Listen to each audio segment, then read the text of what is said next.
السلام علیکم ورحمۃ اللہ وبرکاتہ۔ یہ جو بریلوی لوگ ہیں یہ بھی اللہ کی مخلوق میں سے ایک عجیب مخلوق ہے نا، جیسے اونٹ اللہ کی مخلوق میں سے ایک مخلوق ہے، اللہ کی نشانیوں میں سے ایک نشانی۔ یہ لوگ بھی ایسے، ان کو دیکھ کر عبرت پکڑنی چاہیے، یعنی ڈرنا چاہیے اللہ سے نا، یہ کیسی مخلوق ہے۔ ان کو جہاں بھی کوئی ملتا جلتا لفظ نظر آ جائے وسیلہ کا، چاہے وہ اذان کے بعد دعا مقامی وسیلہ والی دعائی کیوں نہ ہو، ان کو اپنا شرک و بدعت وہاں سے اس کی خوشبو آنی شروع ہو جاتی ہے، جبکہ دور تک کا تعلق نہیں ہوتا اس روایت کا یا آیت کا۔ صحابہ کرام بیٹھے ہوئے تھے، اللہ کی نعمتوں کو یاد کر رہے تھے، رسول اللہ کو اللہ نے ہمارے اندر مبعوث کیا، وہاں سے جشن عید میلاد النبی نکال لیے، نہ 12 ربیع الاول کا ذکر، نہ رسول اللہ کی وہاں کسی پیدائش کا ذکر، نہ کسی اور چیز کا ذکر، جشن عید میلاد النبی ثابت کر لی۔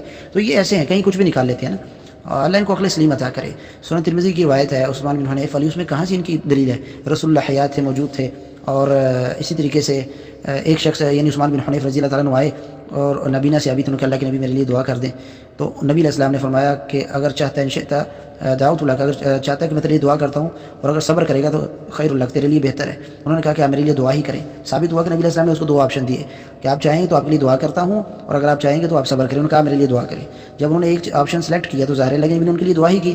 اس حدیث کے آخر میں الفاظ موجود ہیں، نبی علیہ السلام نے پھر ان کو ایک دعا سکھلائی، دعا کے کلمات کا ترجمہ کہ اے اللہ میں تیرے نبی کے ذریعے تیری طرف متوجہ ہوتا ہوں، اپنے نبی کی سفارش میرے حق میں قبول فرما۔ یہاں سے انہوں نے وسیلہ نکال لیا، تیرے نبی کے ذریعے تیری طرف متوجہ ہوتا ہوں، حالانکہ یہاں نبی علیہ السلام کی دعا مراد ہے۔ سنن ابن ماجہ میں، سنن ترمذی میں اوپر جو باب قائم کیے گئے ان کو ہی اگر انسان دیکھ لے تھوڑی عقل کے ساتھ کہ اوپر کیا باب قائم کیا ہے امام ترمذی رحمہ اللہ نے، امام ابن ماجہ رحمہ اللہ نے، کیا کوئی غائبانہ وسیلے کا کوئی باب کسی کتاب میں موجود ہے؟ جتنی کتابوں میں روایت موجود ہے، کیا کسی نے اس کے اوپر غائبانہ وسیلے کی کوئی باب قائم کیا ہے یا نہیں؟ بالکل ایسی کوئی بات نہیں۔ رسول اللہ بھی حیات، اور جو آ کر جو سوال کر رہا ہے، دعا کروا رہا ہے رسول اللہ سے، وہ بھی حیات، اور اس نے کہا اللہ کے نبی آپ میرے لیے دعا کریں۔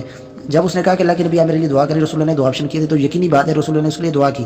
رسول اللہ کی دعا کو اس نے کہا کہ اللہ میں تیری طرف تیری نبی کے ذریعے متوجہ ہوتا ہوں، یعنی تیرے نبی کی دعا کے ذریعے متوجہ ہوتا ہوں، اپنے نبی کی سفارش میرے حق میں قبول فرما، اور اپنے نبی کی دعا میرے حق میں قبول فرما۔ یہ بات ہی 2 رکعت پڑھنے کے بعد یہ دعا اس نے پڑھی۔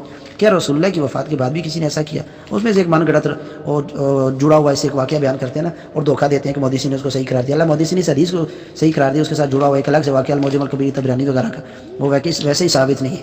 تو اللہ ان کو عقل سلیم عطا کرے نا۔ یہ تو روایتی سنن ترمذی کی، سنن ابن ماجہ کی، ایک زندہ شخص نے رسول اللہ حیات تھے ان سے دعا کروائی اور کہا تیرے نبی کے ذریعے اللہ میں تیری طرف متوجہ ہوتا ہوں، اپنے نبی کی سفارش میرے حق میں قبول فرما۔ اس میں سے کہاں فوت شدگی کا وسیلہ نکل گیا؟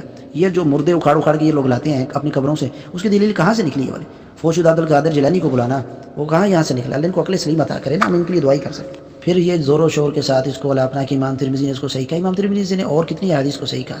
امام کے پیچھے فاتحہ پڑھنے والی روایتیں دیکھ لیں نا، آئیے تو امام کے پیچھے فاتحہ پڑھنے والے کے منہ میں کوئلے گھسا دو، مٹی گھسا دو۔ امام ترمذی کی روایتیں دیکھیں نا کہ امام ترمذی نے اور کتنی روایتوں کو صحیح کہا ہے۔ جوتوں اور جرابوں پر مسح کرنے والی روایت کو امام ترمذی رحمہ اللہ حسن صحیح کہتے ہیں۔ ان سے پوچھے جوتوں اور جرابوں پر مسح کرو گے؟ اور کتنی روایتوں کو امام ترمذی رحمہ اللہ نے صحیح کہا ہے۔ 20 مثالیں ہم سنن ترمذی سے پیش کر سکتے ہیں، 1-2 مثال تو میں نے پیش بھی کر دی نا۔ جوتوں پر جرابوں پر نبی علیہ السلام نے مسح کیا، کراؤ بریلویوں سے جوتوں اور جرابوں پر مسح، اور کوئی امام ترمذی نے اس کو صحیح کہا ہے، حسن صحیح ہون۔ اور اسی طریقے سے جو ہے امام کے پیچھے فاتحہ پڑھنے والی روایتوں کے بارے میں ان سے پوچھو، نہیں وہ اپنے ہو سکتے اتنے جہلا، ان کو یہ بھی معلوم نہیں کہ اپنے علماء نے لکھا ہے کہ حافظ ابن حجر رحمہ اللہ نے ترمذی رحمہ اللہ کے بارے میں لکھا، ترمذی متساہل فی التحسین، ترمذی رحمہ اللہ حدیث پر حکم لگانے میں غلطی کرتے، متساہل حافظ ابن حجر رحمہ اللہ نے لکھا ہے، اور حدیث کا طالب علم بھی جانتا ہے، امام ترمذی اور امام حاکم دونوں حدیث پر حکم لگانے میں متساہل ہیں، خطا کر جاتے ہیں۔ محدثین صرف انہی کے حکم پر اعتماد نہیں کرتے ہیں، اور باقی اس روایت کا ان کے عقیدے کے ساتھ تعلق بھی کوئی نہیں، دور کا کچھ لینا دینا نہیں، ہم نے اوپر ڈیٹیل بیان کر دی۔ یہ تو اس گروپ کا موضوع نہیں ہے، ورنہ بریلویت جو ہے اللہ کی توفیق سے ہم نے ساری پاؤں کے نیچے سے گزاری ہوئی ہے۔ تمام بھائی جو پہلے والے ہیں اس گروپ میں وہ جانتے ہیں، ہمارے مناظرہ گروپ ہوتے تھے، یہ کچھ بھی نہیں، ان جو حاضر ناظر پر مناظرہ کرنے کے لیے، بحث کرنے کے لیے آگے، اتنا ہی صرف پوچھو ان سے کہ ایک ہی سوال کیا اور منہ سے جاگ نکلنے لگی، اور پتہ نہیں کہاں سے نکلی، لیکن ہم نے تو دیکھا جو منہ سے جاگ نکلی۔ کہتے ہیں اللہ کے نبی ہر جگہ حاضر نظر ہے۔ ہم نے پوچھا کہ اللہ کے نبی ہر جگہ حاضر نظر ہے تو بتاؤ وہ صورت مکی مدنی کیوں؟ بس ٹھپ ہو گیا کام۔ نبی علیہ السلام نے اپنی بیویوں کی باریاں کیوں مقرر کی ہوئی تھی؟ اگر اللہ کے نبی ہر جگہ حاضر نظر تھے تو غزوہ کا کیا معنی ہے؟ غزوہ کس کو کہتے ہیں؟ یہ اس طرح کی بات ہے نبی علیہ السلام کی، یہ تو غزوے کی تعریف یہ خود کر رہے ہوتے ہیں، جس میں نبی علیہ السلام نے خود شرکت کی اس کو غزوہ کہتے ہیں، یہ ان کی کردہ کی ہوئی تعریف کے مطابق۔ جب شرکت ہر جگہ اللہ کے نبی حاضر ہے تو شرکت کا کیا معنی؟ بیویوں کی باری مقرر کرنے کا کیا معنی؟ ان کے سارے عقائد ایسے ہی ہیں، سارے عقائد ایسے ہیں۔ ان کے کسی عقائد کو بھی دیکھیں، ایک سوال کریں ان کے منہ سے جاگ نکلے گی۔